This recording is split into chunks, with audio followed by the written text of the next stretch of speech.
داعش جارێکی دیکە لە سیناریۆیەکی هاوشێوەی هێرش بۆ سەر مووسڵدا لە ڕێگەی کۆنتڕۆڵکردنی شارێکی استراتیژیەوە کە بە پایتەختی غاز لە مۆسەمبیق ناسراوە جارێکی دیکە دەیەوێت بگەڕێتەوە بۆ نێو گەمەکانی جیهان.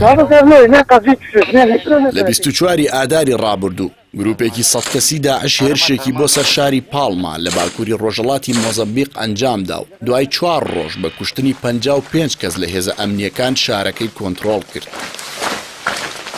کۆنتڕۆڵکردنی شاری پاڵما لەلایەن داعشەوە بۆتە هەڕەشەیەکی گەورە نەک تەنیا لەسەر ئاسایش و ئابووری ئەو وڵاتە بەڵکو لەسەر بەرژەوەندی کۆمپانیا جیهانیە گەورەکانی وزەی وەک ئەمریکا، فەڕەنسا، ئیتالیا و چین و یابانیش کە کۆمەڵگایەکیان بە بەهای 6 ملیارد دلار بۆ غاز لە پاڵما دامەزراندووە.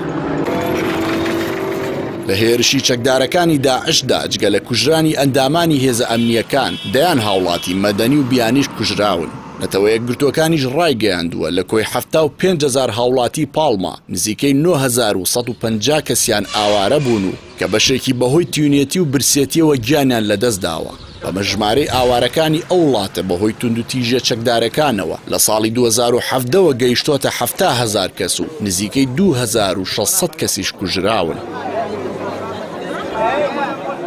لە ڕووی هاوکاریکردنی سەربازیەوە دەڕۆژ پێشتر ئەمریکا هێزێکی کەمی تایبەتی بۆ مۆزەمبیق ناردووە. سوپای پورتوگالی 6 سەربازی ناردووە. باشووری ئەفریقاش تەنیا هێزێکی بۆ گەڕانەوەی هاوڵاتیەکانی لەو وڵاتە ناردووە کە یەکێکیان کوژرا و 50 کەسیشیان بێسەر و شوێنن.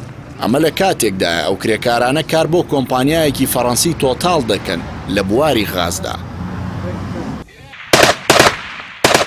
تا ئەم ساتە واشنگتۆن هیچ هەوڵێکی نەداوە بۆ پێگەێنانی هاوپەیمانێتی سەربازی لەو ناوچەیە وەک ئەوەی لە عێراق و سووریا کردوویەتی بە بەشداری 83 دەوڵەت. تەنیا هاوپەیمانێتیەک بە ناوی گروپی گەشەپێدان لە ئەفریقای باکوور بوونی هەیە کە لە 15 وڵاتی ناوچەکە پێک دێت بۆ ڕوبەڕووبوونەوەی داعش لە باشووری مۆزەمبیق.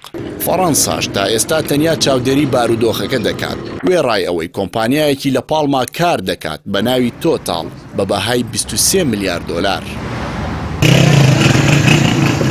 کۆنتڕۆڵکردنی پاڵما مەترسیەکی گەورەیە بۆ سەر ئابووری ناوچەکە بە تایبەت لە کاتێکدا داعش دەتوانێت بەهۆی ئەو کۆمەڵگە 6 ملیارد دۆلاریەوە پێگەی خۆی دامەزراوتر بکات بۆ پارەی دەستی دەکەوێت چەکی زیاتر دەکڕێت و خەڵکی زیاتر بەکاردەهێنێت تا ئەو ڕادەی ئەمارەتێکی نوێ لە پارێزگای کابۆ دیاگادۆ لە سنووری تەنزانیا دادەمەزرێنێت هاوشێوەی ئەو ئەمارەتەی لە مووسڵ و عێراق دایمەزرات.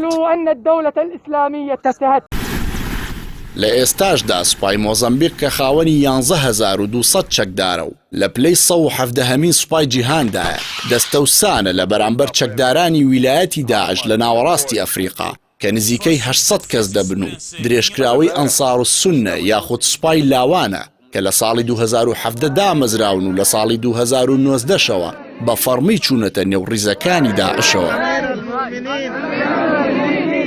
خليفة المسلمين